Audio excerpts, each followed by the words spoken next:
ya kan? Normanya bagaimana sih, ya? Apakah kita sudah tidak sesuai dengan norma-norma yang berlaku, ya? Nah, itu norma sosial kira-kira apa? Kalau gitu norma sosial itu kira-kira apa? Ya, mungkin bisa di awal ini ada yang mau memberikan pendapat apa sih norma sosial? Ya. Izin menjawab, Pak. Yo, 102 ya. 166, Pak. Oh, 166. Oke. Norma sosial itu merupakan kebiasaan umum atau aturan yang sudah melekat di suatu kelompok masyarakat. Gitu, Pak. Aturan umum yang sudah melekat di suatu masyarakat. Ya, betul. Itu contohnya apa? Contohnya itu menumbuhkan toleransi antar masyarakat. Menumbuhkan toleransi antar masyarakat. Pertanyaan saya, kalau menumbuhkan toleransi masyarakat itu bukan kegiatan ya? Kan kata kerja menumbuhkan toleransi pada masyarakat. Itu kan kata kerja itu. Padahal norma mestinya sebuah kata keadaan atau kata sifat. Ya. Kira-kira apa? Mungkin diubah kalimatnya atau diubah statementnya, kira-kira apa? Ya. Ada yang lain yang mau menjawab atau memberikan contoh dari norma sosial itu apa?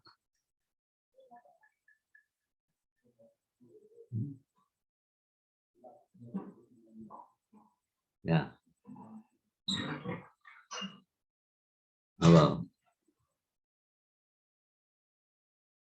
Kira-kira apa?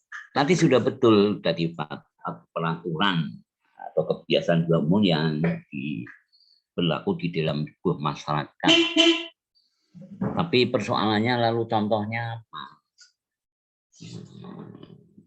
Nah, contohnya jangan kata kerja, tapi harus kata sifat atau kata keadaan. Apa?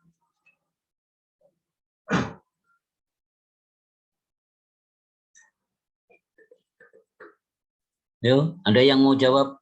Kalau menjalankan ibadah sesuai agama masing-masing itu termasuk contoh bukan, Pak? Ya, itu betul. Itu betul. Jadi kebebasan untuk menjalankan agamanya masing-masing itu sebuah norma sosial. Ya, dan itu sifatnya kan khusus ya di sebuah masyarakat yang mungkin tidak juga berlaku di masyarakat yang ini. Nomor berapa yang jawab ini? 106, Pak. 106. Ya. Oke. Ya, jadi betul. Jadi di masyarakat Indonesia ada penjaminan itu bahwa orang boleh melakukan atau melaksanakan ibadah sesuai agamanya masing-masing. Nah, itu sebuah contoh. Tapi contoh norma sosial yang kira-kira mudah, yang sehari-hari yang Anda lihat kira-kira apa? Ya. Yang oh iya betul itu kan norma sosial. Apa? Banyak sekali loh norma sosial itu. Mau mencoba menjawab, Pak? Ya. Menghormati orang yang lebih tua. Iya, betul itu. Berapa ini nomor berapa? 060, Pak. Iya. Iya betul. Menghormati orang tua itu sebuah norma sosial. Ya. Ya. Nah nanti akan kita lihat apakah itu norma, itu ciri-cirinya seperti apa. Ya, baik. Kita lihat sekarang. Jadi menurut Alvin Elbitra, norma adalah standar tingkah laku yang terdapat dalam semua masyarakat. Itu norma. Norma merupakan peraturan yang selalu disertai oleh sanksi yang merupakan faktor pendorong bagi individu atau kelompok masyarakat untuk mencapai nilai sosial tertentu yang dianggap terbaik untuk dilakukan. Ya, contoh tadi misalnya menghormati orang tua. Itu sebuah norma. Kenapa? Karena ada sanksinya. Kalau kita tidak menghormati orang tua, maka kita akan kena sanksi. Ya, sanksinya mungkin sanksinya ringan, ya. Misalnya dicemooh masyarakat, atau mungkin dikucilkan oleh masyarakat kita. Oh, dia anak kurang ajar, tidak bisa menghormati orang tua, orang nggak mau bergaul. Itu sebuah sanksi. Untuk mencapai apa? Mencapai nilai sosial, karena memang orang tua itu punya nilai sosial yang tinggi. Artinya orang tua itu memang harus didudukkan sebagai orang-orang yang terhormat, maka harus dihormati. Ya, itu penjelasan dari contoh tentang menghormati orang tua. Terus misalnya apa? Misalnya bahwa mencuri itu adalah nilai sosial. Mencuri itu baik apa tidak baik, itu nilai sosial.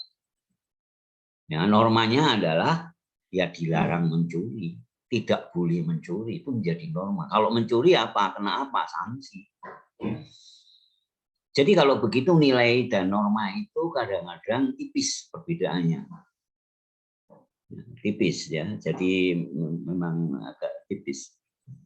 Seperti misalnya ASI eksklusif, ASI, pemberian ASI itu adalah nilai sosial. Jadi orang menganggap, masyarakat menganggap bahwa memang ya seorang bayi harusnya mendapatkan ASI dari ibu. Ya, itu nilai sosial. Maka ada norma-normanya kemudian, bahwa seorang ibu harus berusaha untuk menyusui. Kalau tidak menyusui, maka dia akan mendapatkan sanksi. Nah, lalu diikuti oleh norma-norma yang lain. Kalau menyusui harus seperti ini, harus seperti itu, harus seperti itu, ya. Dan seterusnya itu norma-norma yang kemudian mengikuti agar supaya itu disusui. Enggak.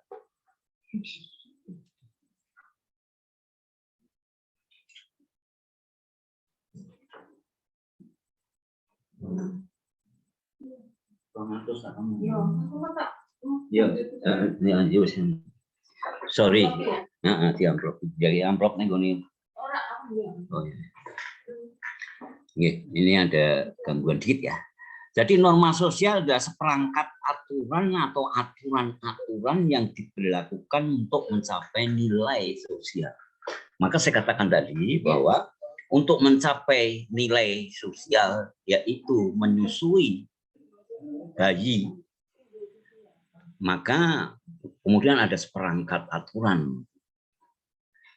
Ya, misalnya menyusui harus dilakukan sesering mungkin, tidak usah dijadwal, ngekjel artinya begitu bayi menangis langsung disusui.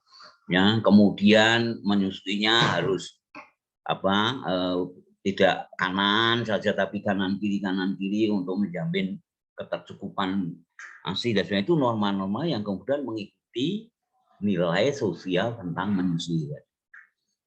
Ya, kemudian ada lagi nilai sosial yang muncul kemudian adalah ASI eksklusif. Ya, lalu normanya adalah beri ASI saja, tidak boleh diberi makanan pendamping ASI selama 6 bulan kehidupan pertama bayi. Ya, jangan kalau menjawab jangan selama 6 bulan ASI saja selama 6 bulan, itu salah. Kalau beri ASI saja selama 6 bulan, kalau dari umur 3 bulan sampai 9 bulan kan harus 6 bulan umur kehidupan pertama bayi, atau mulai dari 0 sampai 6 bulan itu betul ya. Jadi kalau jawab jangan yang bisa dimanakan banyak ya, harus yang mananya tuh yang tegas ya. Ya ini menurut Alvin Petra. Nah, bagaimana terbentuknya norma masyarakat? Yang pertama adalah bahwa sudah merupakan hakikat sifat manusia itu tidak bisa hidup sendiri. Jadi naluri masyarakat itu, naluri orang, naluri manusia itu adalah hidup berkelompok. Jadi kalau dia lahir tidak diajari pun, misalnya kemudian dia hidup dibiarkan, itu dia nanti kalau sudah mulai bisa macam-macam, dia akan cari temannya, dia akan berkelompok dengan sesamanya, ya, dia akan berserikat dengan orang lain. Apalagi kalau kemudian dia sudah mulai tumbuh kebutuhan-kebutuhannya yang ternyata tidak bisa dipenuhi sendiri. Ya, tidak semua kebutuhannya bisa dipenuhi. Dia membutuhkan orang lain, maka dia harus berserikat. Dia harus bekerja sama ya, dengan orang lain. Nah, akibat dari berserikat itulah kemudian muncul interaksi sosial, ya, termasuk berkomunikasi. Nah, ini kenapa? Yaitu karena dia tidak bisa mencukupi kebutuhan sendiri. Ya. Coba Anda bayangkan, Anda makan nasi aja membutuhkan peran orang banyak. Ya, Anda nggak mungkin nanam sendiri. Ya, katakanlah bapak ibumu adalah seorang petani, pemilik, misalnya pengusaha petani. Ya, mesti yang menanam bukan bapak ibu, bukan Anda, apalagi Anda, orang lain, mungkin yang diupah. Yang nyangkul siapa? Yang ngairi siapa? Ya, butuh orang lain. Lalu setelah dipanen, diapakan, dikeringkan, kemudian digiling. Ya, kemudian ketika sudah jadi beras, siapa yang menanak nasi? Pasti bukan Anda. Ya, pasti bukan kita. Sekali-sekali mungkin Anda akan menanak nasi. Ya, tapi lebih banyak Anda tidak. Apalagi nanti kalau Anda beli di warung. Wah, siapa yang menyediakan nasi di warung? Ya, dan sebagainya dan sebagainya. Itu melihat bahwa memang sebagai makhluk sosial, manusia itu tidak bisa hidup sendiri. Dia membutuhkan orang lain untuk memenuhi kebutuhannya. Nah, akibat memerlukan orang lain, maka dia harus berserikat. Ya, timbullah konsekuensi interaksi sosial, termasuk berkomunikasi. Nah, kemudian dalam perjalanannya, ya, perkembangannya kemudian timbul ketidakserasian, terutama ketika kita akan memenuhi kebutuhan dan kepentingan yang beragam tadi. Tidak selalu kita bisa terpenuhi, bisa serasi, bekerja sama dengan masyarakat. Kadang-kadang bisa menimbulkan konflik, ya, ketidakserasian tadi. Ya. Nah, agar mengendalikan konflik tadi dengan baik, agar mencegah adanya konflik dan kemudian mengelola konflik dengan baik, maka dibentuklah norma, sengaja atau tidak sengaja. Artinya sengaja itu memang dibuat norma, ya, dibuat norma. Ya, berdasarkan aturan yang ada, mungkin dari agama, dari ini, lalu dibuat norma. Seorang tidak boleh mencuri, dan kalau mencuri maka dia akan mendapatkan sanksi apa. Bahkan kadang-kadang kemudian yang sengaja dibentuk karena yang berupa hukum, bisa hukum adat, bisa hukum misalnya untuk melakukan pencegahan tentang penipuan misalnya, maka bahwa seorang anggota masyarakat yang melakukan penipuan, dia akan mendapatkan sanksi-sanksi seperti ini. Dan diumumkan bahwa tidak boleh melakukan penipuan pada sesama, gitu ya. Tapi ada juga yang kadang norma itu terbentuk tidak sengaja, ya, melalui proses alami terjadinya interaksi sosial itu lalu muncul nilai-nilai yang kemudian diakui masyarakat dan kemudian diikuti dengan norma-norma yang misalnya apa? Misalnya dalam hal pernikahan. Ya, pernikahan itu ada yang tidak disengaja. Ya. Jadi tidak kok memang dibuat khusus gitu, tidak, tapi yang berkembang di masyarakat. Oh, kalau menikah itu ya harus begini. Oh, ini lama-lama kok ini yang baik, ini yang tidak baik. Maka yang baik itu kemudian diikuti oleh bagian besar masyarakat yang akhirnya dia menjadi normal. Tidak hanya di pernikahan ya, tapi di segala macam. Ya. Lalu ada yang disengaja dibentuk, ya misalnya apa ya, misalnya aturan lalu lintas itu kan sengaja dibentuk, orang harus pakai helm untuk menyelamatkan ini kalau terjadi kecelakaan, ya maka dibuatlah aturan bahwa orang helm, ya. Lalu dibuat ini untuk mengurangi kepadatan lalu lintas, kelancaran, maka jalan ini ditutup satu arah, jadi hanya jadi jalan satu arah. Ya, lalu apa? Ditetapkan dengan undang-undang kadang-kadang, ya. Lalu kalau jadi pelanggaran, ya urusannya dengan hukum kalau undang-undang itu. Ya, jadi hukum formal. Ya. Hukumannya apa? Ya tergantung dari hukumnya apa. Undang-undangnya seperti apa bunyinya. Kadang-kadang dihukum denda, kadang-kadang dihukum kurung fisik, secara fisik. Ya. Kan sering membaca ya, hukumannya maksimum misalnya 3 bulan atau denda sebesar Rp500.000 misalnya. Ayo pilih denda Rp500.000 daripada dikurung selama 6 bulan ya. Tapi kadang-kadang kalau kita berpikir tentang manusia itu memang harus luas ya. Mungkin orang yang mencuri kemudian dia divonis hukum 3 bulan atau denda Rp500.000. Waduh, saya mencuri suruh denda 500.000, dari mana saya dapat uang? Mendingan aku masuk penjara 3 bulan, malah saya bisa istirahat, makan, minum gratis di situ. Ya, mendapatkan pembelaan. Ada juga yang punya itu. Jadi jangan dibatasi pemikiran oleh pemikiran kita sendiri.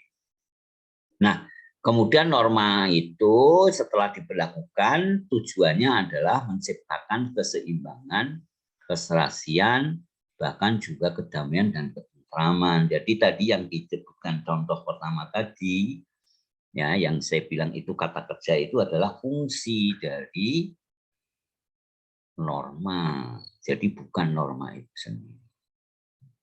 Ya, oke. Siapa yang mau bertanya sampai di sini? Ada enggak yang mau bertanya?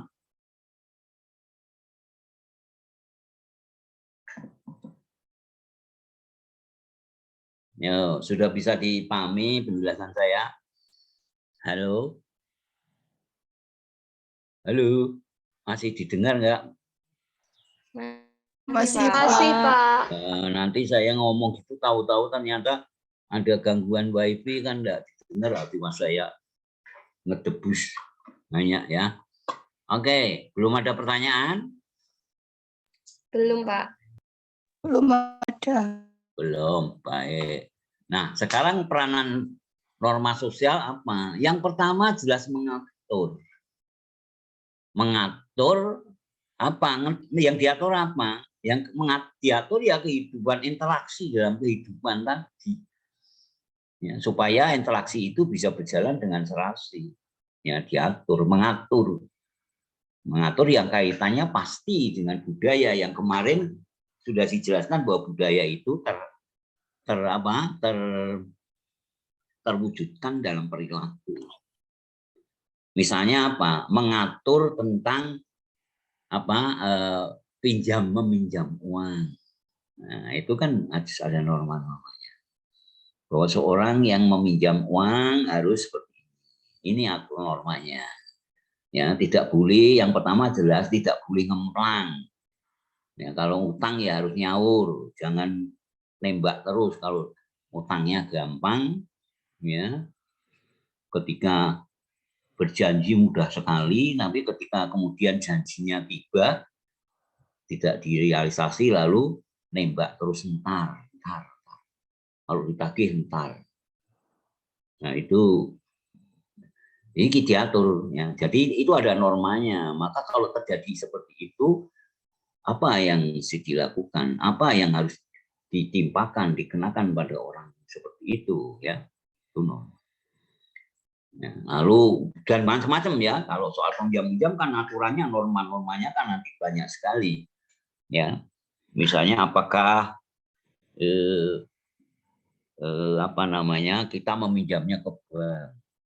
Nah, itu normanya adalah norma yang dibuat, ditetapkan bahwa kalau kita pinjam ke bank maka kita akan kenakan bunga sebesar sekian persen per tahun. Ya, kemudian diangsur sekian kali atau bagaimana itu aturan-aturan yang sengaja. Tapi di dalam masyarakat ada norma-norma yang tidak disengaja berlaku di dalam masyarakat. Misalnya kalau Anda pinjam tetangga, ya aturannya ya harus dikembalikan. Itu kan karena bentuknya kan bukan karena dibentuk, tapi karena perilaku-perilaku yang kemudian dinilai baik dan kemudian itu yang ditetapkan sebagai norma. Ya.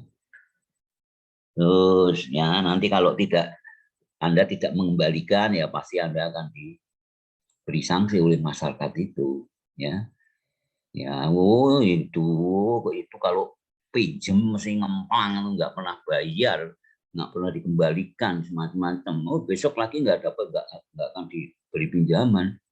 Yang kemudian besoknya lagi mungkin akan dibiarkan saja kalau misalnya Anda mendapatkan kesulitan macam-macam kepada siapa, karena semua sudah dilukai misalnya. Bahkan kemudian bisa juga dilaporkan polisi ya, atau dengan hukum adat. Ya. Diadili secara adat, tergantung dari masyarakat. Kemudian yang kedua mengendalikan, ya diharapkan bahwa dengan adanya norma itu maka perilaku itu bisa dikendalikan. Ya, contohnya tadi tidak boleh maling, mencuri, maka orang akan berusaha untuk tidak mencuri, yaitu mengendalikan tingkah laku. Tidak boleh membunuh. Karena ada norma itu, maka orang akan berusaha untuk mengikuti norma. Jadi maka perilakunya terkendalikan. Dan macam-macam ya. Banyak sekali nanti Anda. Misalnya kalau di makanan apa? Kalau di makanan ya misalnya ada norma yang tidak boleh membuang makanan. Ya, kita akan terkendalikan. Mungkin kalau kita membuang makanan, mungkin saat ini nggak ada yang sanksi, nggak ada sanksinya. Paling-paling dirasani sama tetangga, wah mentang-mentang kaya, makanan dibuang-buang, padahal banyak orang mau makan aja susah. Ya, seperti itu. Mungkin paling tinggi nanti juga akan dibenci masyarakat, dicibiri masyarakat, ya, membuang makanan itu. Tapi sebenarnya aturan tentang dilarang tidak boleh membuang makanan itu mengendalikan kita supaya kita tidak sembarangan membuang. Jadi kalau Anda makan sebaiknya dengan rumus tanduk tambah itu. Jadi jangan mengambil sekali banyak tapi akhirnya Anda tidak bisa menghabiskan, akhirnya wah karena sudah sisa dibuang. Nah, ini diberikan ayam, Pak. Loh, kalau punya ayam, ayamnya tetangga. Yo kalau tetangganya punya ayam, kalau enggak. Ya. Ini ya, makanya kadang ya, misalnya kalau di kalau Anda ini sekarang sudah ada diterapkan di Indonesia ini. Kalau Anda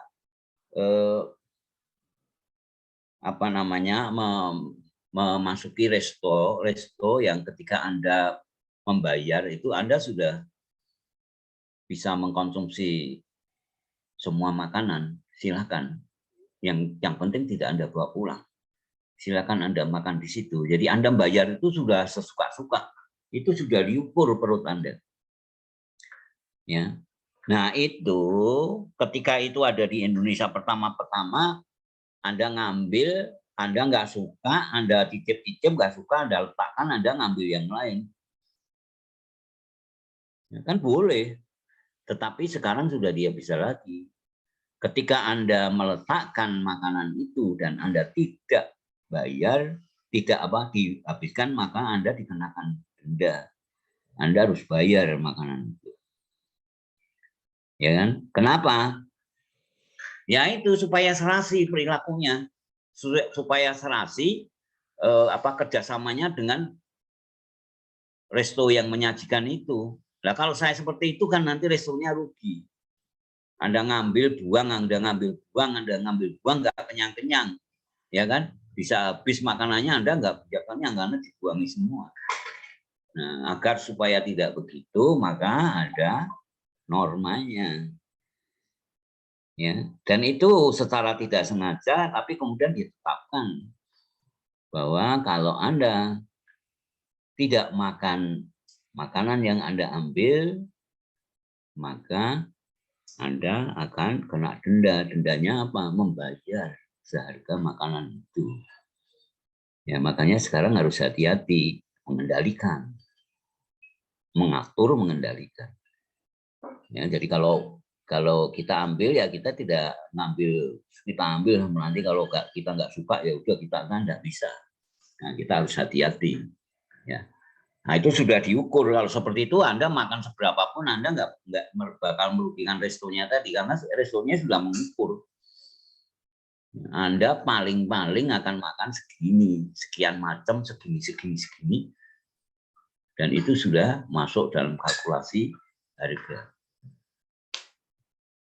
Kemudian memberi arah, mengarahkan perilaku. Seperti tadi, menyusui. Jadi mengarahkan perilaku ibu-ibu untuk menyusui bayinya. Nah, dengan cara seperti ini. Jadi mengarahkan perilaku, memberikan arah. Kemudian yang terakhir adalah memberikan sanksi. Jadi kalau disebut norma itu, kalau belum memberikan sanksi itu mungkin masih bisa dimasukkan ke ranah nilai. Seperti menyusui bayi itu sebenarnya nilai sosial. Ya, bahwa sebagai orang Indonesia, orang Jawa, orang Sunda, orangnya itu kan kalau menyusui kan sifatnya universal ya. Maka nilai harus menyusui bayi itu nilai sosial. Kemudian dari nilai sosial untuk mencapai nilai sosial maka ada norma-normanya.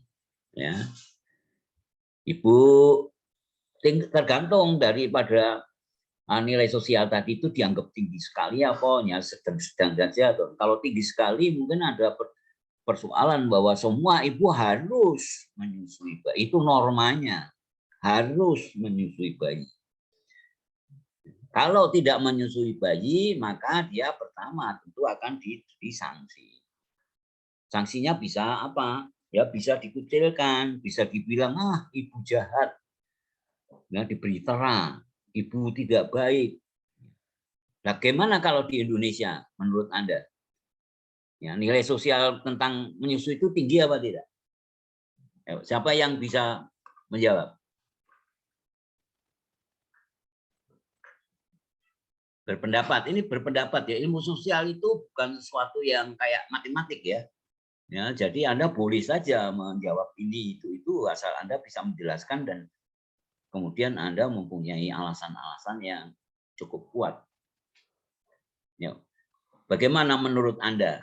Apakah menyusui bayi itu di Indonesia ini secara umum adalah nilai sosial sosial yang tinggi.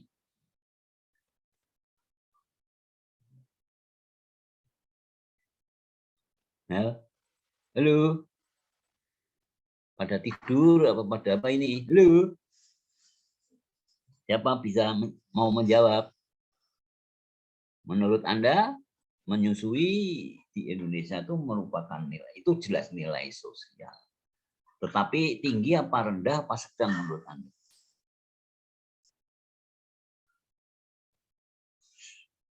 Halo, masih dengar suara saya kah? Masih. Masih, Pak. Masih, Pak. Ayo, siapa yang punya pendapat?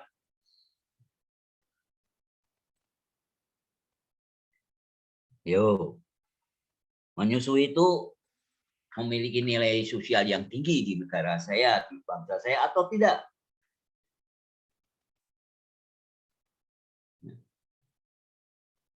Nggak bisa jawab. Mau coba, Pak? Ya, iya, silakan. 021.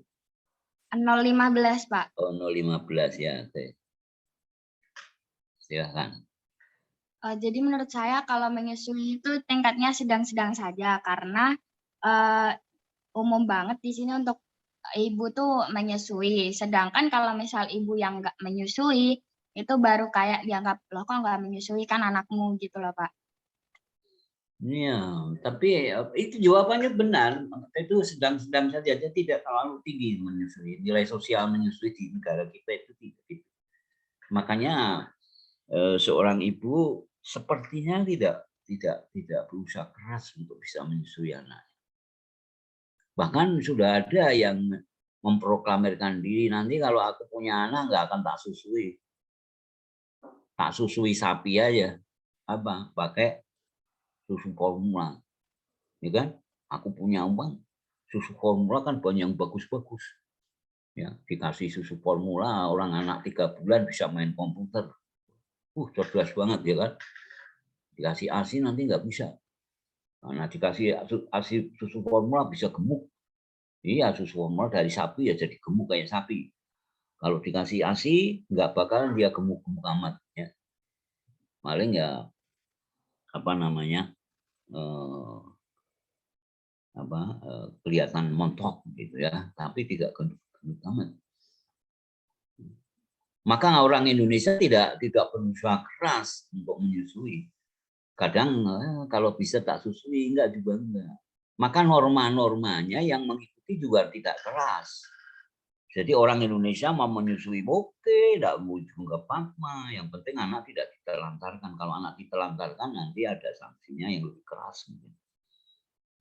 Itu menyangkut soal HAM, soal penyiksaan pada anak, perlakuan yang tidak baik pada anak itu ada. Kalau itu sih undang-undangnya ini saja ada. Tidak bisa lagi mengatakan, oh mau tak tempilingi, mau tak jubit, mau tak ini itu anak-anakku sendiri nggak bisa lagi. Ini sekarang sudah ada undang-undang perlindungan anak itu sudah ada. Jadi ketika kita mendidik juga harus dengan baik. Tapi kalau menyusui tentang menyusui itu boleh-boleh aja, mau saya susui boleh. Ibu ini mau menyusui juga nggak apa-apa, nggak menyusui juga nggak apa-apa. Yang penting anaknya nggak kelaparan. Memang ada norma-norma yang membuat seorang anak harus disusui, ya kan, supaya bisa tubuh kembangnya bisa baik. Karena apa? ASI merupakan makanan yang terbaik untuk bayi dan seterusnya. Itu norma-norma yang ada. Tapi norma-norma yang berlaku terkait dengan menyusui semuanya tidak kuat, tidak merupakan sebuah norma yang begitu keras dalam memberikan sanksi. Ya. Ya, bahkan kemudian kalah ketika dia dibenturkan pada kepentingan yang lain. Kalau misalnya, bagaimana saya bisa menyusui? Saya bekerja, saya kan cari uang, ya. Maka saya nggak bisa menyusui anak saya. Ya terpaksalah saya beli ASI susu formula. Kalau kemudian susu formula yang diberikan baik dengan cara yang baik, memenuhi kaidah-kaidah kesehatan, ya tidak masalah. Walaupun sebenarnya ada normanya yang terkait itu. Ibu bekerja nggak apa-apa, ASI-nya diperah. Ya, kayak sapi aja, maksudnya bukan begitu, tapi artinya ASI-nya bisa diperah, kemudian ditampung, dimasukkan ke kulkas. Kalau ada kulkas, nggak ada ya di ruangan kan beras. ASI kan tahan 2 kali 24 jam. Lalu diminumkan pakai susu, pakai botol. Jadi susu botol tapi ASI, bukan formula. Boleh, ya, itu ada di norma-norma, itu ada di kesehatan. Bagaimana cara supaya ibu yang bekerja tetap bisa menyusui bayinya dengan baik. Bahkan 6 bulan pertama pun bisa terlampaui dengan hanya memberikan susu saja, air ASI saja, tidak pakai makanan pengganti. Ya. Jadi kalau mengupas sebuah kondisi memang ya harus begitu ya. Tapi ada nggak kira-kira suku di Indonesia ini yang apa namanya, yang membuat yang menempatkan nilai menyusui itu menjadi nilai sosial yang tinggi. Jadi ketika dia tidak menyusui bayinya, mungkin dia akan didatangi oleh tokoh masyarakat, oleh tokoh adat ya, untuk bisa, kecuali kalau dia nggak bisa menyusui. Ya, gimana saya menyusui kalau saya tidak bisa menyusui? Ya. Tadi benturan tadi macam-macam. Ya. Maka ada norma-norma yang membuat keserasian dari pelaku. Misalnya apa? Misalnya tadi soal ibu bekerja tadi, bagaimana menyusui bisa dilakukan ketika ibu ya, kan itu membuat serasi perilakunya. Tingkah laku masyarakatnya menjadi serasi, diatur, dikendalikan, diarahkan supaya serasi. Termasuk misalnya aku nggak mau menyusui, takut apa? Takut tidak cantik lagi. Cantik dalam arti keseluruhan ya. Ya nanti bodi saya rusak kalau saya menyusui. Nah, siapa yang bilang kalau menyusui itu merusak bodi? Nah, barangkali dia nggak paham, barangkali dia. Tapi itu memang bisa, dan kadang-kadang itu dipahami oleh masyarakat yang lain dan menjadi norma saja. Jadi orang-orang boleh saja tidak menyusui dengan alasan seperti itu, yaitu keserasiannya. Ya. Itu peranan dari norma sosial. Fungsinya, fungsi norma sosial.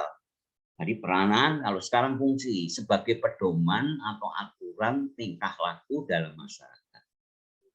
Ya, karena tadi itu perannya kan mengendalikan, mengaturnya, maka dia sebagai pedoman atau aturan tingkah laku dalam masyarakat.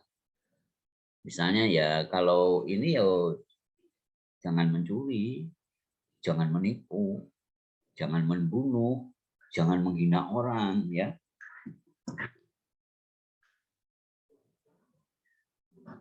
Jangan seenaknya, harus menghormati, saling menghormati, dan sebagainya. Lalu alat menertibkan dan stabilkan kehidupan sosial supaya tertib, ya. Misalnya aturan lalu lintas kan supaya tertib. Coba bayangkan lalu lintas, tidak ada aturan yang mengatakan kalau Anda berjalan harus di sebelah kiri. Oh, sekarang nggak ada itu. Boleh sebelah kanan, boleh. Wow, kayak apa kira-kira? Nah, kalau enggak nanti kan bisa, waduh, enggak tertib sama sekali, akhirnya terjadilah kecelakaan macam-macam. Dan kehidupan sosialnya menjadi tidak stabil. Siapa kuat, siapa menang nanti, ya kan? Wah, ada truk dari sana, dia ambil jalan kanan. Waduh, ya dari sini bagaimana ya bisa kan? Bisa ditabrak di ini. Ya. Jadi alat menertibkan dan menstabilkan kehidupan sosial. Sekarang kalau di makanan apa kira-kira? Ya. Coba fungsi norma sosial yang ada di makanan, ya, yang menunjukkan dia sebagai alat penertib dan menstabilkan kehidupan sosial. Yo, siapa yang bisa kasih contoh?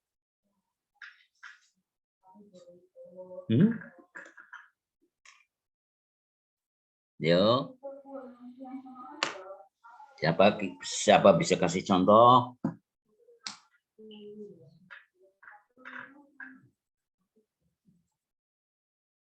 Yuk. Kira-kira apa norma sosial yang menertibkan dan menstabilkan kebijakan terkait dengan makanan?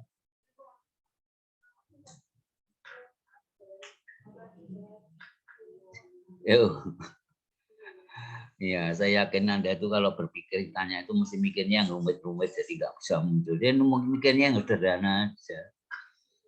Yang sederhana, yang biasa-biasa yang kita sering temui gitu. Alat penertib ya yang terkait dengan makanan. Ya. Izin menjawab, Pak. Oh, silakan nomor berapa? 104. Ya, silakan. Makan menggunakan tangan kanan.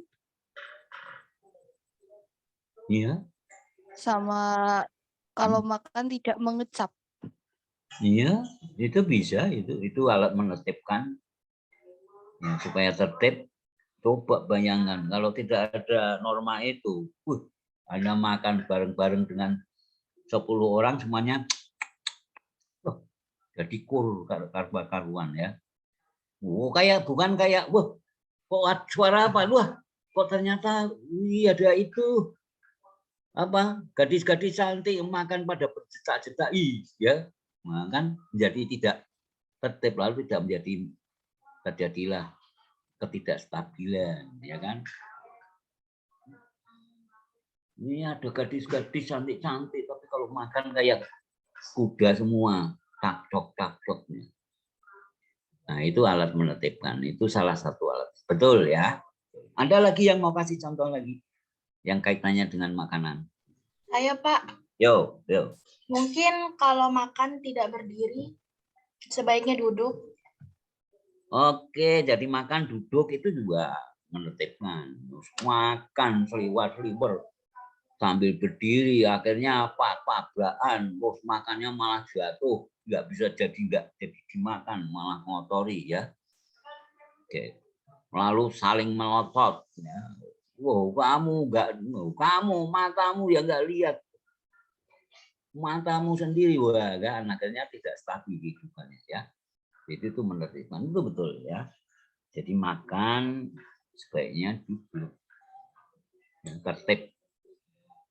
Kita mendapatkan rezeki dari Allah, kita menghormati, di dalam Al-Quran juga ada bahwa makan itu memang sebaiknya duduk. Ya.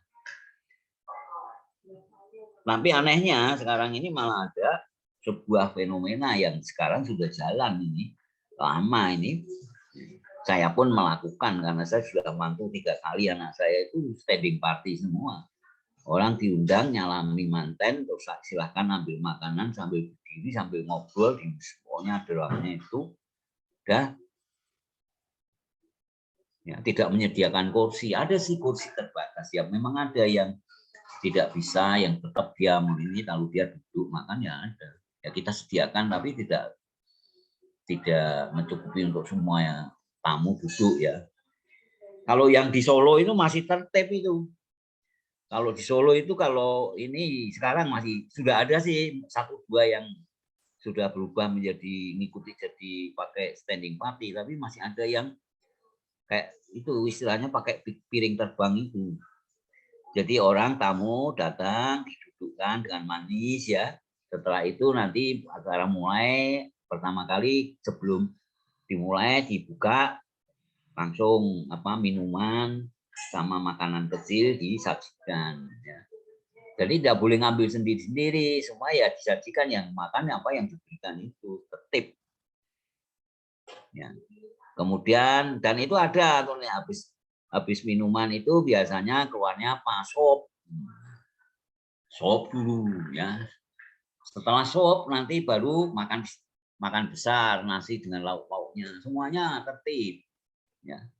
Waktunya juga ini keluarnya pas manten begini, ini keluarnya pas manten begini. Ini waktu semua ada tata tertibnya.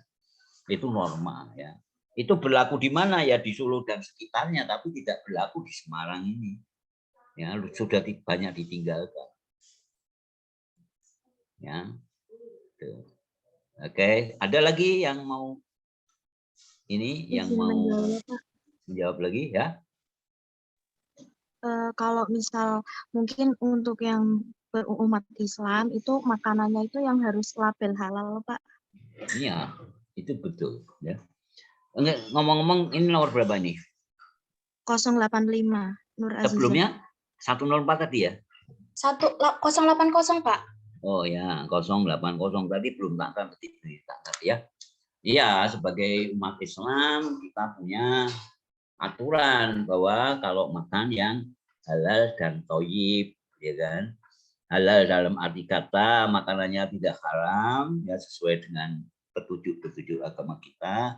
Lalu thayyib artinya mencarinya dengan cara yang benar, dengan cara yang tidak melanggar aturan agama, ya tidak pakai nyolong, tidak pakai ngerampas, tidak pakai ya mendolimi orang, ya itu juga itu menertibkan ya, sehingga tidak ada orang merampas ya, tidak ada orang maling kalau tidak kepepet ya. Kalau tidak kepepet, tapi ada juga sih yang maling karena memang hobinya maling ya, itu soal yang lebih jauh lagi ya, soal kita hanya bahasnya soal aturan ya, boleh ya, itu juga salah satu contoh. Ada lagi mungkin satu lagi mau kasih contoh lagi yang umum.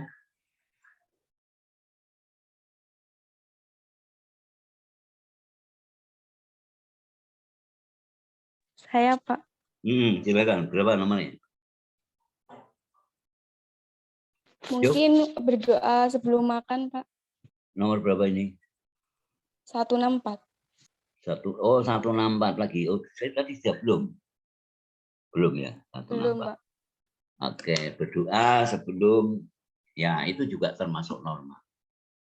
Ya, yang menertibkan ya, orang dikasih rezeki sama Allah, makan main seruput aja mainnya ya, enggak tuh, harus duduk yang merapi ya toh. Terus kemudian berdoa dulu. Kalau kita makan bareng-bareng mungkin ada yang memimpin doa, lalu kita makan. Nah, itu bagus sekali, tertib, stabil ya, menstabilkan kehidupan.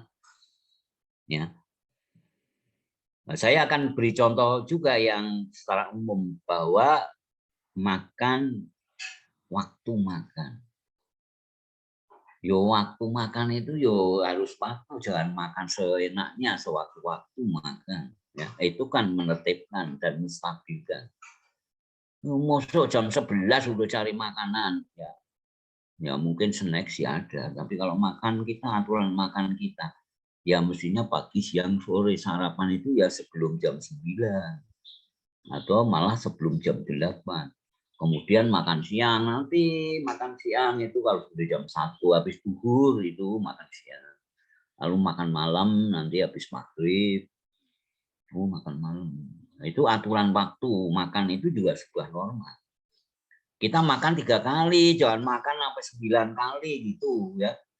Sekarang makan, besok lagi, sebentar lagi minta makan lagi, coba itu enggak tertib itu ya. Itu nanti enggak stabil kehidupannya, bisa menjadikan obesitas, menjadikan macam-macam. Ya, itu contoh yang sehari-hari yang sebenarnya sangat kental dengan kita yang dimakan kita. Tapi aturan itu kemudian memberikan efek samping lain, misalnya apa? Misalnya ketika Anda makan roti pun ya, di luar waktu makan 3 kali itu Anda dikatakan, ditanya belum makan jawabannya.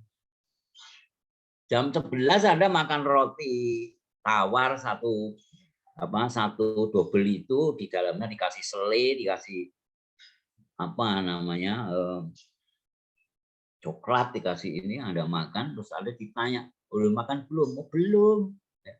Karena norma kita mengatakan bahwa yang disebut makan itu ya makan, kalau makan penuh itu nasi dengan lauk pauk, dan itu terjadi pada saat pagi, siang, dan sore atau malam. Ya. Kemudian sebagai sistem kontrol sosial dalam masyarakat karena ada sanksi tadi. Ya. Sehingga kalau ada pelanggaran norma itu lalu ada sanksi, sehingga itu menjadi sistem kontrol sosial dalam masyarakat. Orang kalau mencuri, kemudian orang kalau apa namanya, kalau misalnya tadi yang kaitannya dengan soal halal tadi ya, misalnya kita makan babi, tidak apa. Kalau Anda melanggar makan babi, ada yang kasih sanksi nggak? Mungkin di dunia nggak ada yang ngasih sanksi. Sanksinya apa? Ya mungkin Anda tidak tahu Islamnya, Islam sudah apa namanya, sudah nggak benar itu ya.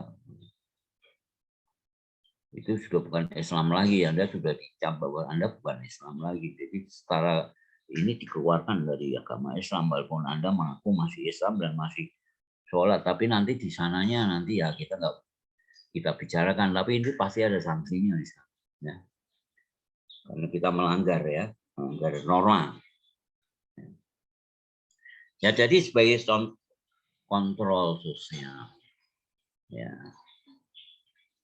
Jadi kalau ya, dan kita kan ini satu cerita saja. Saya pernah melakukan survei di daerah itu kelompok survei saya itu ada yang Chinese, ada yang Kristen. Jadi ketika kita makan bareng-bareng makan malam, mereka itu nggak tahu dari mana pesan dari mana itu dikirimi ternyata babi itu.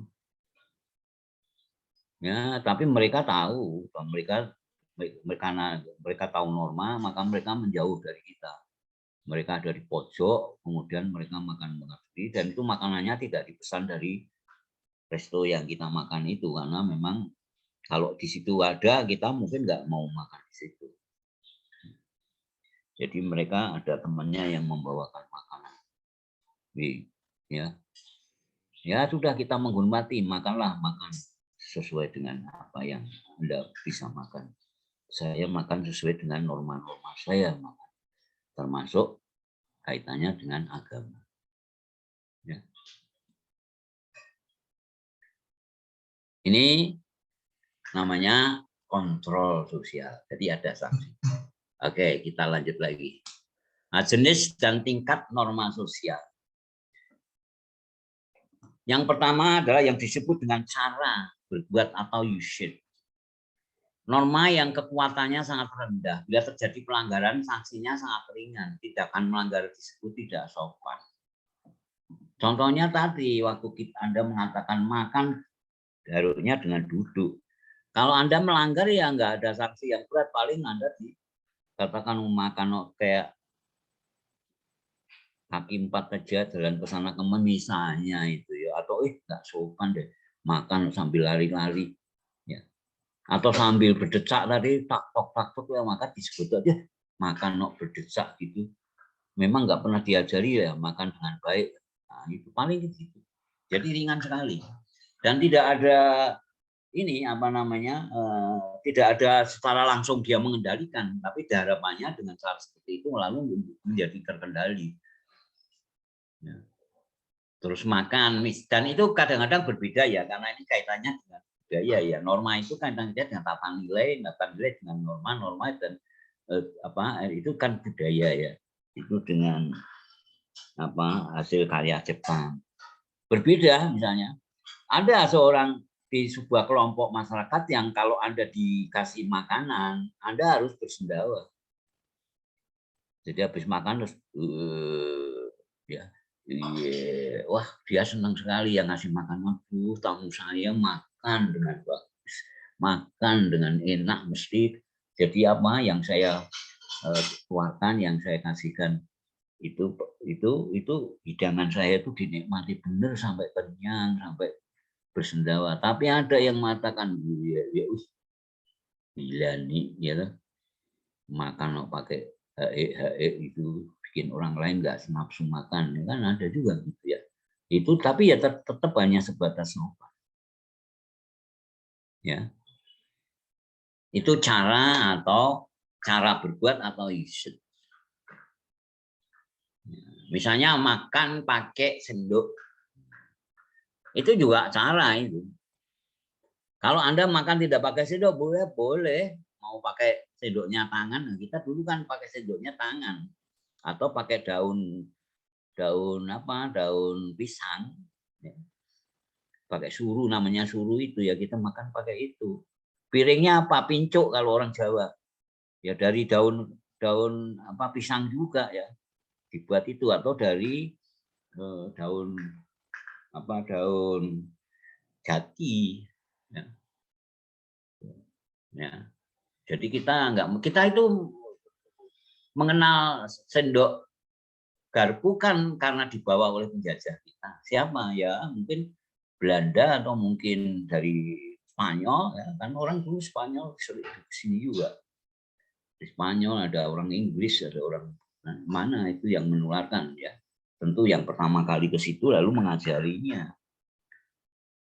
Nah, jadi itu merupakan apa, difusi ya. Kemudian jadi akulturasi karena apa? Karena sendoknya mengecil. Ya.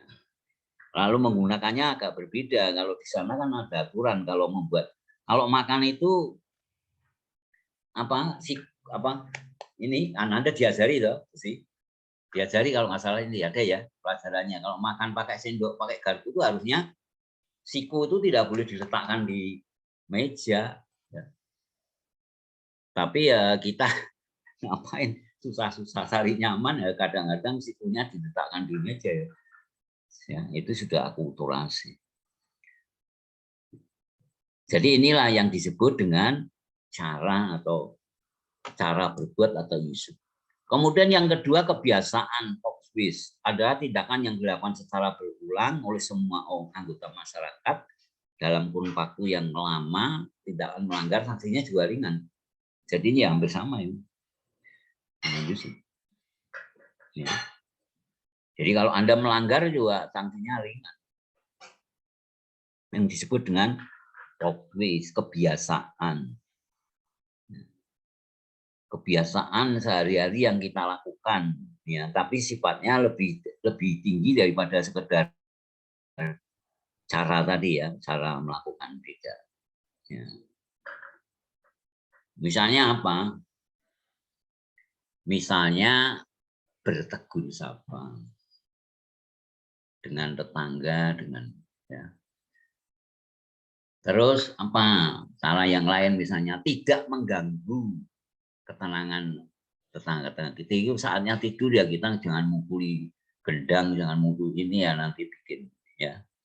Jadi itu lebih berat daripada sekedar cara, tapi itu juga masih ringan sanksinya, paling-paling ya dimarahi atau di apa ya. Tapi perlu kita ketahui bahwa di dalam ini itu kadang-kadang norma-norma yang sifatnya hanya kebiasaan, hanya usage itu kadang-kadang kemudian bisa mengizinkan orang-orang untuk membuat undang-undang. Ya. Contohnya gini, Anda kentut di tengah-tengah teman-temanmu, atau di tengah lain-lain palang, cantik-cantik orang punya sopan, kentut seenaknya, ya gitu. Tapi kemudian itu bisa diangkat menjadi hukum, jadi dibuat hukum situ. Misalnya apa? Munculnya adalah tindakan tidak menyenangkan. Nah itu ada itu, ya itu Anda bisa dihukum di 3 bulan gitu, paling tidak. Misalnya Anda ngentut ya terkentut-kentut di depannya ini yang di sana atau ada orang lain yang bukan temanmu yang kebetulan terkena imbas, lalu dia marah, lalu dia melaporkan Anda sudah membuat tindakan yang tidak menyenangkan. Ada itu pasalnya ada. Anda akan masuk ke penjara itu 3 bulan itu atau denda sekian puluh ribu ya. Jadi hati-hati sekarang ya. Sekarang hati-hati, Anda harus tidak boleh seperti dulu waktu saya muda masih bebas ya. Sekarang enggak ya, sekarang sudah ada seperti itu. Jadi nanti Anda dilaporkannya dengan pasal berbuat tidak menyenangkan. Kemudian tata kelakuan moral, kebiasaan yang diakui masyarakat sebagai norma pengatur setiap perilaku, lebih berfungsi sebagai pengawas kelakuan oleh kelompok terhadap anggotanya. Sanksi dari pelanggaran moral cukup berat ya, atau bahkan berat. Misalnya apa? Misalnya contohnya apa? kelakuan mores ini. Misalnya, mohon maaf ya, misalnya selingkuh misalnya. Nah, itu sudah tata kelola mores itu. Jadi kalau terjadi perselingkuhan pasti hukumannya agak cukup berat. Bisa dinikahkan, bisa terserah. Jadi masyarakatnya itu gimana ya.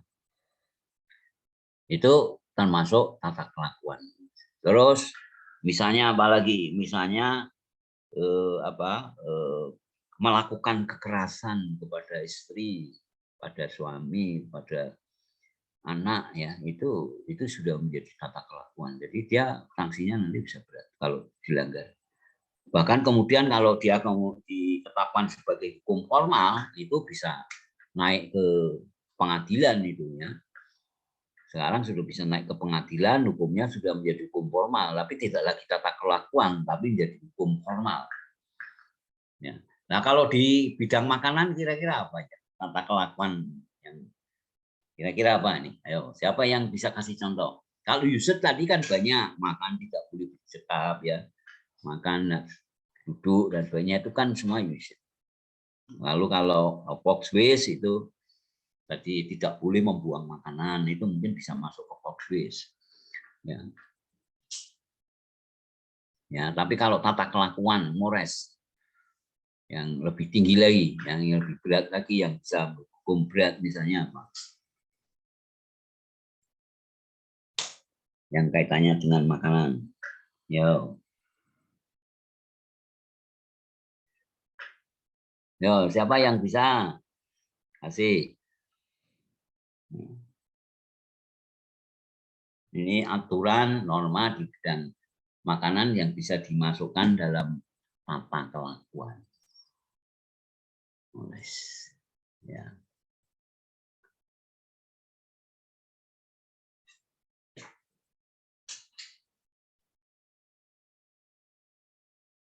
Loh, ada yang Bapak, saya mau coba menjawab. ya, oke. Berapa Mungkin, nomornya? 080, Pak. Ya. Mungkin, tapi saya itu dulu ya, Pak. Mungkin dari kalau makan nggak boleh mengandung bahan-bahan yang berbahaya, mengandung kayak formalin, boraks, dan sebagainya. Ya, bisa itu. Itu bisa itu. Itu bisa menjadi mores tata kelakuan itu, ya. Jadi orang tidak boleh menggunakan tambahan bahan makanan yang membahayakan. Ya, itu sebelum diatur jadi hukum itu bisa dimasukkan dalam tata kelakuan. Ya. Sebelum ya. Kita tahu bahwa penggunaan asam borak itu kan banyak ya, sebenarnya kan masyarakat dulu nggak tahu sih karena itu asam borak itu kan berbahaya. Misalnya ketika kita membuat gendar, kalau tahu gendar pecel itu misalnya, itu gendar itu kan pakai borak. Kerupuk beras itu kan buatnya pakai borak. Itu juga dipakai untuk misalnya membuat pentol bakso itu ya. Bakso itu menjadi mentul gitu loh. Kalau di ini menjadi susah, kalau diiris itu tidak bisa lembut gitu. Tapi ya kayak bola itu ya. Jadi agak mental gitu ya. Itu kan borak itu. Ya. Maka hati-hati kalau makan bakso, kok baksonya kalau dikasih diiris pakai sendok kok nggak mau malah mentul aja, malah nanti bisa. Nah, itu jangan pakai borak gitu. Ya. Nah, itu pelanggarannya cukup berat itu ya. Kalau ini cukup berat ya. Bisa-bisa sanksi yang paling misalnya itu dia menggunakan pewarna, dia menggunakan pengawet ya. Ya, itu ketahuan sekali dulu di tahu itu. Di tahu itu ketahuan sekali. Ya, pasti ada rasa gimana ya, kalau saya sih sensitif sekali itu. Maka saya itu kalau beli tahu itu, kalau sama keluarga itu, kalau beli ada orang lewat beli tahu itu pasti ditanya, ini tahunya baru enggak? Kalau tidak baru, nanti kalau dia mengatakan itu baru, nanti saya masuk, nanti kalau ketika digoreng ada bau kecing, bau apa itu, pasti tidak suka, tak suruh makan, buang aja. Ya, jadi saya sangat ini sensitif. Kalau tahu itu kalau baru memang ya enak betul, ya betul-betul enak. Tapi kalau sudah pakai bau-bau itu wah sudah ya, nggak nyaman lagi. Nah itu penggunaan itu bisa disebut tata kelakuan. Ya terima kasih 080. Ada yang lain mau kasih lagi contoh? Izin menjawab, Pak. Yo, mau berapa? 104. 104 ya, oke. Mungkin melakukan penimbunan terhadap bahan makanan ketika terjadi kelangkaan bahan makanan tersebut, Pak. Ya, mungkin bukan karena kelangkaan bahan makanan, ditimbun supaya langka ya. Nanti kalau sudah langka di pasar sudah ada lalu dikeluarkan harganya mahal ya. Ya, itu memang itu tata kelakuan itu sebelum masuk ke ranah hukum itu saya kira itu tata kelakuan ya. Mores ya. Betul ya, terima kasih ya. Nah, kemudian yang lebih berat lagi adalah adat istiadat custom berupa aturan yang memiliki kekuatan yang lebih besar sehingga pelanggaran yang akan dikenakan sanksi hukum yang berat baik formal maupun informal. Misalnya apa? Misalnya pelanggarnya dipasung, pelanggarnya dimasukkan ke penjara gitu ya, penjara adat ini bisa ya. Ya diawasi ketat ya, masuk di sel itu. Seperti itu. Tapi kalau custom ini memang kalau dikaitannya dengan makanan pasti bukan langsung makanannya, tapi karena perilaku yang berkaitan dengan cara mendapatkan makan, misalnya malingnya itu. Jadi secara umum kan malingnya tidak hanya untuk makan, semua maling pasti akan ini kadang-kadang diusir ya, diusir dari kelompok itu, dari suku itu, diasingkan, diusir, tidak boleh lagi ada di situ ya. Mungkin karena biasa menipu, biasa ini atau mendolimi masyarakat yang lain, gitu. Marah masyarakatnya ya, lalu diberi sanksi itu ya. Sebelum semuanya itu nanti menjadi hukum formal ya, karena sudah dikatakan bahwa norma-norma yang ada di masyarakat itu akhirnya mengilhami akan terbentuknya ini apa namanya norma hukum, norma formal yang nanti penyelenggaraannya oleh penguasa, oleh pemerintah. Ya, yang mengadili pemerintah, yang memberi sanksi pemerintah semuanya formal. Ya. Itu gitu ya. Jadi sesuai dengan ini. Cuman ada sarjana yang mengatakan ya sebaiknya tidak semua norma itu jadi hukum, nanti menjadi kacau. Ya, contohnya saja apa? Itu tadi ketika tindakan tidak menyenangkan itu bisa masuk. Ini kan banyak itu, misalnya ada itu yang sering itu misalnya antar artis itu ya, dia melontarkan kata-kata dianggap wah itu menghina, tidak menyenangkan, masuk ke ranah hukum. Ya, coba bayangkan kalau itu semua di masyarakat seperti itu, Anda mengatakan apa temanmu ini lalu temanmu nggak ini terus itu dianggap menghina, dia itu masuk hukum, Anda masuk penjara, kira-kira kelakuan perilaku seperti itu kan banyak sekali, lalu penjara penuh sesak nanti. Dibangun lagi penjaranya penuh sesak ya. Jadi itu sebaiknya ya tidak ya. Jadi harus dipertahankan mana yang sebaiknya jadi user, mana yang harusnya workplace, mana yang custom, mana yang kemudian apa ini jadi apa workspace ya, mana itu harusnya dipertahankan. Nah kemudian yang terakhir yang paling tinggi kekuatannya ya hukum formal. Jadi peraturan norma atau adat yang secara resmi kemudian mengikat yang dikukuhkan oleh penguasa atau pemerintah seperti undang-undang, peraturan daerah, peraturan pemerintah dan sebagainya yang dimaksudkan untuk mengatur pola hidup masyarakat dengan lebih pasti dan adil. Tanda petik, saya kasih adilnya tanda petik karena itu kan adil menurut manusia, tidak selalu adil menurut ya ini yang disebut dengan adilnya ini sangat relatif. Ya ini sosial itu apa masalah-masalah sosial itu kadang-kadang seperti itu ya, sangat relatif.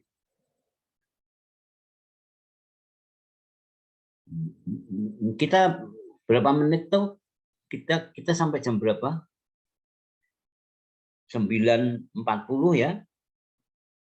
Sampai 11 ya, 11.20 ya. Betul. Atau sampai 12.10. Oh, kita 3 jam ya. 12.10, Pak. Iya, kita 3 jam ya. Oke. Ya, ini kan season saya yang terakhir ya. Nanti saya tutup dengan diskusi saja ya. Nanti saya kasih tugas diskusi kelompok ya. Karena bahannya memang tidak terlalu banyak. Ya, itu jenis dan tingkatan norma sosial. Ya, menurut Aristoteles, hukum formal adalah kumpulan peraturan yang tidak hanya mengikat masyarakat, tapi juga para penegak hukum seperti polisi, jaksa, dan hakim. Artinya apa? Artinya kalau sebuah aturan itu, sebuah norma itu sudah diangkat menjadi norma hukum, itu semua kena. Ya, nggak pandang bulu itu presiden sampai dengan semuanya kena. Tapi nggak ada kok presiden kok melanggar hukum karena dia presiden kok boleh naik sepeda motor melanggar aturan lalu, itu nggak bisa, nggak boleh ya. Itu aturannya harus gitu. Kalau dia kepala kepolisian ya nggak boleh. Aku karena aku kepala kepolisian, nah ini nggak boleh tuh aku kesana, aku tabrak aja nih apa perboden, aku saya masuk aja nggak boleh. Tetap dia kena harusnya. Ya. Tetapi lagi-lagi di dalam kehidupan masyarakat tuh kadang-kadang ya, ada kadang-kadang ada pengecualiannya yang sebenarnya tidak boleh terjadi. Ya, kalau misalnya itu kaitannya dengan tugas, ya karena polisinya itu ngejar maling, malingnya masuk ke sana. Kalau dia harus muter sana, malingnya hilang. Ya, maka dia kejar lewat itu walaupun perboden, nah itu bisa dipahami ya. Jadi dalam kaitannya dengan menyelamatkan kehidupan masyarakat secara lebih luas itu boleh. Ya. Tapi kadang-kadang nggak seperti itu kadang-kadang ya. Contohnya apa?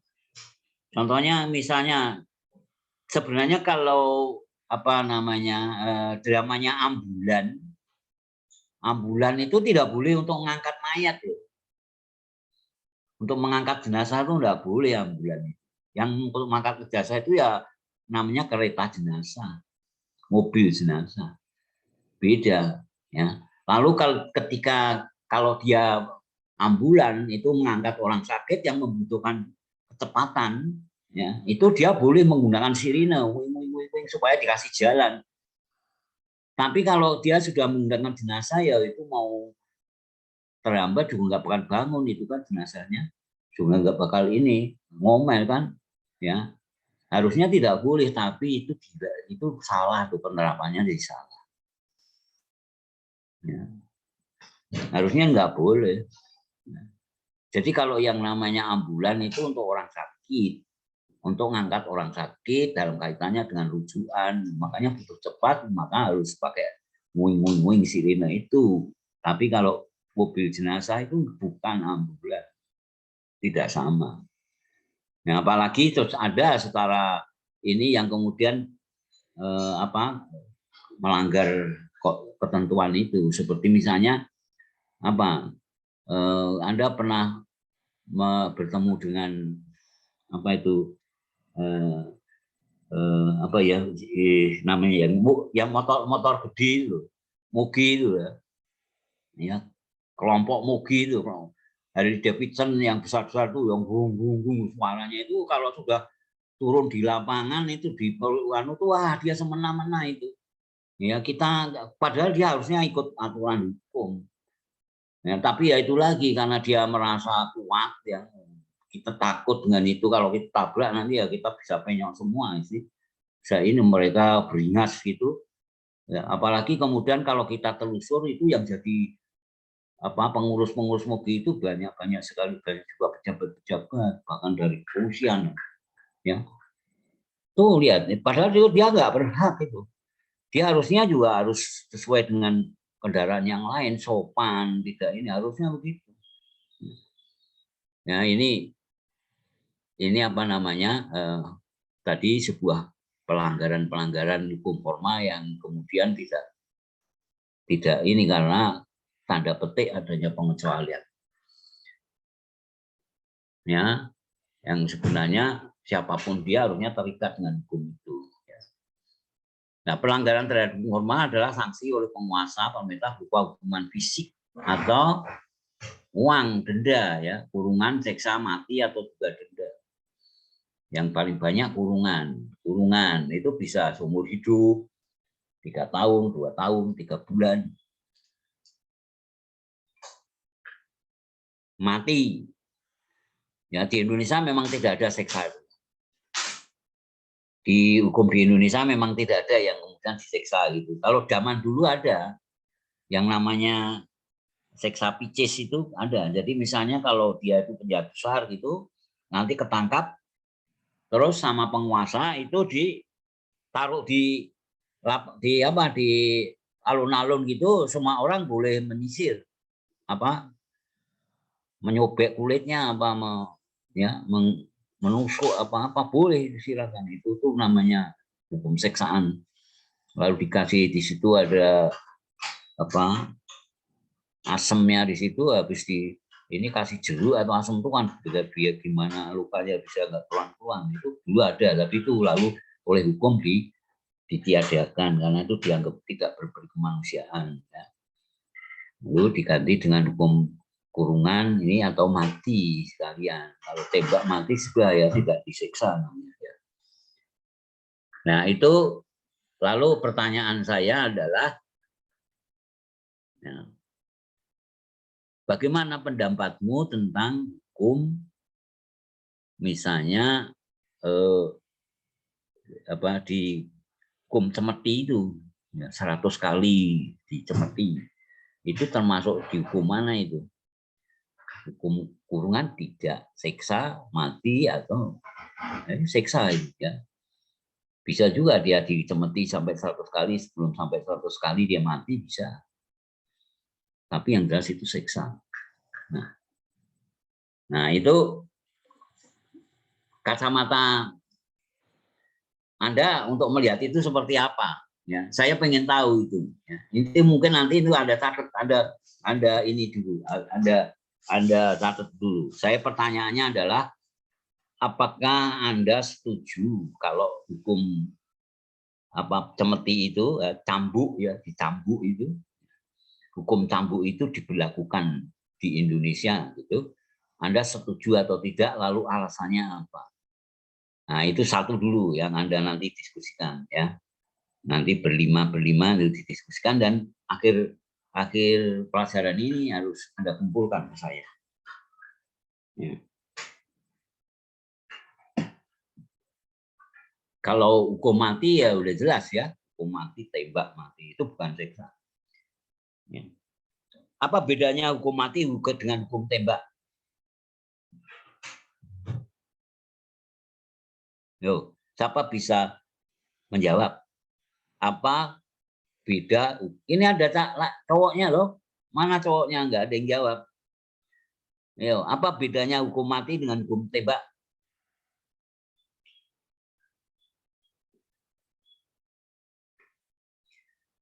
Yo, siapa bisa menjawab bedanya hukum mati dengan hukum tembak apa? Oh, ini hukumnya tembak saja, hukum mati. Hukum mati dengan hukum tembak sama apa? Beda. Kalau samanya di mana, bedanya di mana?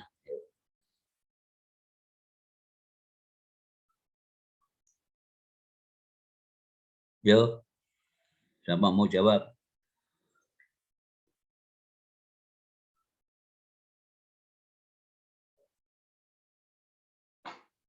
Yo, halo. Ayo pikir dulu. Ya. Pertanyaan saya adalah, apakah hukum tembak dengan hukum mati itu sama? Ya.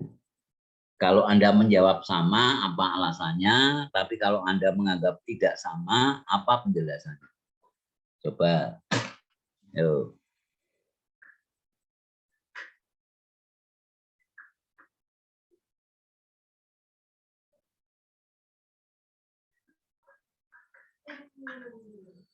Yo, saya tak pipis dulu ya, tak tinggal pipis. Di rumah bisa pipis ya.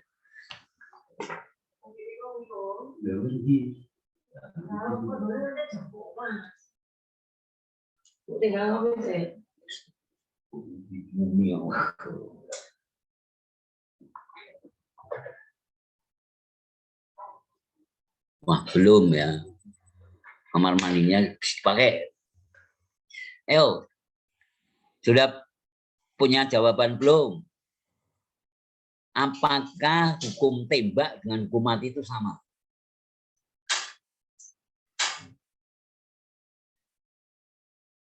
Kalau sama, di mana letak kesamaannya? Kalau beda, apa alasan? Kenapa Anda mengatakan itu beda? Kesannya di mana?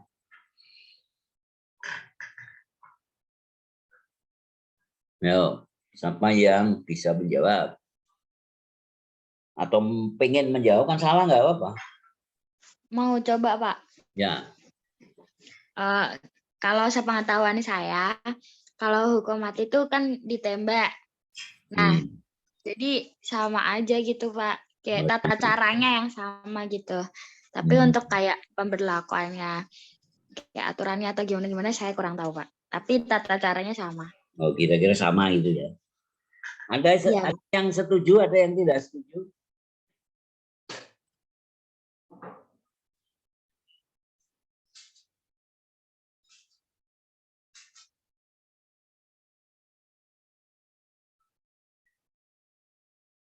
Ada yang tidak setuju. Ini nomor berapa ya tadi? Nomor 15, Pak. 015 ya.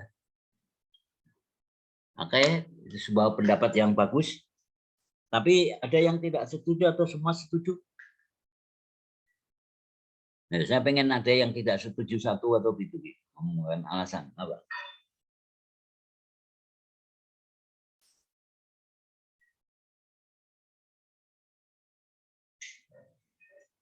Ya, coba dilihat. Kalau mati, hukuman mati itu kan yang dibicarakan adalah status hidupnya si pelanggar hukum tadi. Dia mati, jadi harus mati karena hukumnya mati. Kalau belum mati diulangi, hukuman mati. Nah, hukum mati itu bisa dilakukan dengan berbagai cara, salah satunya dengan tembak, atau bisa gantung, bisa diguilitin. Ya, pernah dengar toh guillotine itu yang potong lehernya itu, kepalanya masukkan ke pisau itu langsung penggal itu, hukum penggal. Tapi mati, harus tercapai kematian. Tetapi kalau hukum tembak tadi, kalau menurut saya agak beda. Kalau hukum tembak itu jadi salah satu cara untuk melakukan hukum mati. Yang kedua, kalau ditembak sudah dilakukan nggak mati ya nggak apa-apa, kan sudah ditembak. Ya kan tidak hukum mati. Ya, ditembak dia. Ya. Ternyata tidak mati dia. Ya. Loh, mati hidup kan punya Allah. Bukan punyanya penembak. Ditembak mati. Ya sudah, selesai. Tapi kalau hukum mati ditembak nggak mati, diulangi lagi tembakannya supaya mati karena tujuannya adalah mati. Ya, bukan nembak. Pak, ya. Pak, berarti kalau misal hukum tembak, kalau misal ditembak terus orangnya nggak mati, udah biarin aja gitu, Pak? Iya, ya sudah. Kan sudah melakukan hukuman, sudah menjalani hukuman. Ditembak 3 kali, dia nggak mati. Dia masih hidup, karena dia masih hidup ya itu dia akan mendapatkan hak untuk dirawat. Larikan ke rumah sakit, tolong di rumah sakit, dia hidup. Ya nggak apa-apa, kan dia sudah menjalani hukuman tembak. Tapi kalau hukum mati dengan cara ditembak, dia adalah sampai mati. Jadi kalau dia belum mati, tembak lagi, mati. Ya. Ya, makasih Pak. Ya, ada yang mau punya pendapat? Seperti hukum cambuk tadi. Hukum cambuk itu 100 kali. Mungkin ada yang sampai 70 kali itu nggak kuat, mati dia. Tapi ada yang Hukum cambuk ya namanya hukum cambuk, yang penting kamu dicambuk. Nah, itu nanti salah satu yang Anda setuju nggak dengan adanya hukum cambuk? Kalau tidak setuju, apa alasannya? Kalau setuju, apa alasannya? Itu sebuah hal yang rumit loh. Ini sebuah fenomena sosial ya. Ya. Oke. Kalau tidak ada lagi saya lanjutkan ya. Oh, ini sudah sorry kok macet ya. Ya, ini sudah habis. Bahannya sudah habis. Makanya ini sebenarnya memang hanya menggunakan 2 jam pelajaran ya. Oke, ada pertanyaan? Saya buka pertanyaan. Kalau mau ada pertanyaan sebelum saya kasih tugas diskusi ya, diskusinya ya pakai waktu 1 jam ini. Hasil diskusinya nanti langsung dikirim ke saya. Yang satu tadi jelas hasil diskusinya adalah bagaimana pendapatmu tentang hukum cambuk. Apakah itu pantas diterapkan di Indonesia apa tidak? Ya, kalau tidak alasannya apa? Kalau iya alasannya apa? Itu nomor 1. Ya, sekarang saya buka pertanyaan. Siapa yang mau tanya silakan.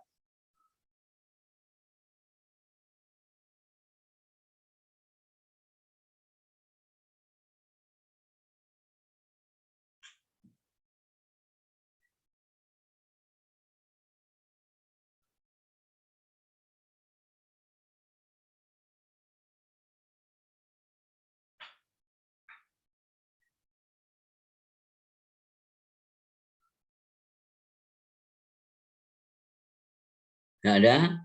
Baik, kalau nggak ada, saya kasih tugas. Ya, tugasnya kelompok. Saya kira Anda sudah punya kelompok itu, 1 kelompok 5 orang. Diskusikan yang pertama tadi tentang hukum cambuk tadi. Yang kedua, coba carilah 10 norma yang tidak mengkait langsung dengan makanan, tetapi berkaitan dengan makanan. Ya. Tapi bukan bukan tentang makanan, bukan tentang makan, tapi terkait dengan makanan, dengan kebiasaan makan atau dengan mengkonsumsi makan. Itu ada 10 norma, ya. Itu lalu 10 norma lagi yang memang tentang makanannya. Contohnya tadi halal itu tentang makanannya. Kalau toyib itu bukan tentang makanannya, tapi tentang cara memperoleh makanan. Itu terkait. Itu contoh. Ya. Jadi yang 10 yang kayak halal tadi, 10 yang kayak toyib tadi. Ya. Tapi tidak boleh halal dan toyib ya, karena sudah menjadi contoh. Oke, silakan diskusikan. Nanti karena kita sampai jam 12.10, Anda berdiskusi sampai jam 12, lalu yang 10 menit untuk mengirimkan hasil diskusi itu kepada saya. Oke, silakan. Jadi saya tungguin. Anda punya ini loh, punya grup loh, silakan.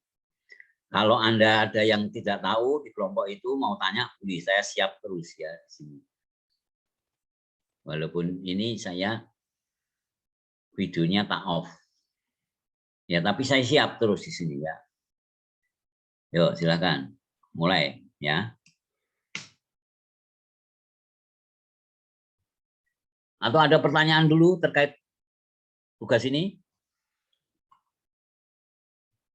Tidak ada. Kalau tidak ada silakan buat. Sama dengan kelompok seperti yang kalau mungkin nanti sudah punya kelompok, pakai kelompok itu aja. Kelompoknya dosen lain boleh. Ya. Yang penting satu kelompok itu 5 orang.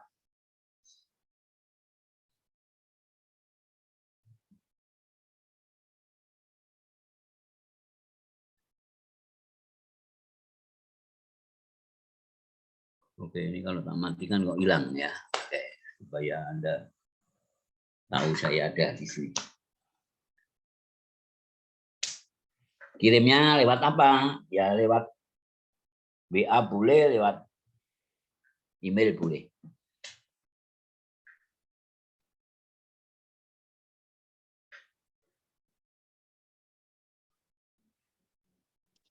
Pak, kalau yang hukum cambuk itu juga kelompok, Pak?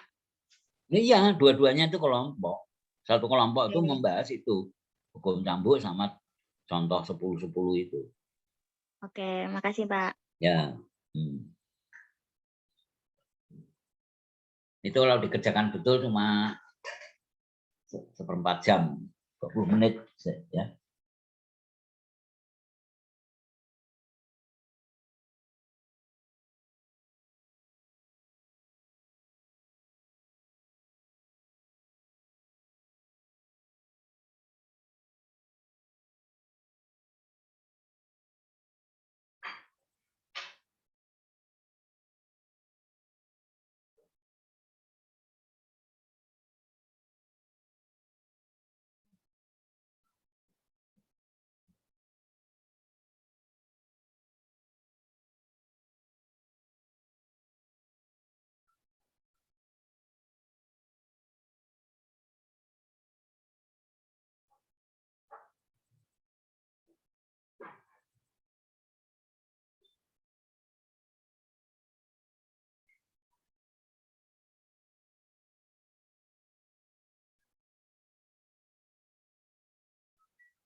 dipahami?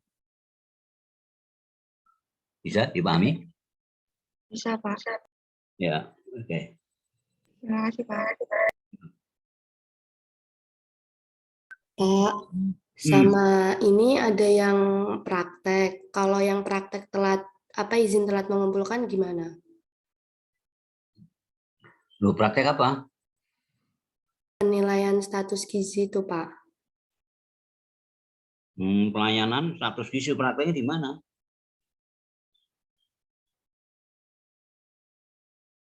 Di Ya, lab, Pak. ini sebenarnya salah ini. Orang Anda punya kewajiban untuk kuliah ini kok masih ada kuliah praktek, itu harusnya salah. Tapi yang salah bukan Anda. Yang salah tuh yang membuat jadwal itu. Harusnya tidak begitu. Ya mana mungkin orang satu ikut 2 mata kuliah yang barengan itu bisa. Ya. Jadi ya apa boleh buat, kalau memang sedang praktek ya sudah. Kalau gitu gini aja. Ini saya bisa akhiri kuliah hari ini. Saya tutup saja, kemudian Anda melanjutkan tugas diskusi itu, dan terakhir nanti mengumpulkan saya pada jam berapa mereka selesai praktek? No. Halo? Biasanya setelah zuhur, Pak. Atau Setelah jam zuhur. 2-an, Pak. Lama kalau praktek. Nah, berarti setelah zuhur kira-kira jam 1 ya. Jam 1 selesai, jam 2. Ya. Jadi jam 2 paling lambat kumpulkan ke saya. Maaf Pak, mulainya itu jam setengah 1, selesainya biasanya setengah 4 sore, Pak. Kalau setengah 1 selesai ya kerjakan sekarang kan selesai. Setengah 1 baru mulai, Pak. Nah ya, sebelum setengah 1 kan sudah selesai. Ini kan jam 12 nanti dikumpulkannya. Belum setengah 1 itu harus Anda kumpulkan. Ya. Baik, berarti tadi pertanyaan tadi keliru ya. Berarti Anda mengumpulkan dulu baru praktek. Kan ini selesai jam 12.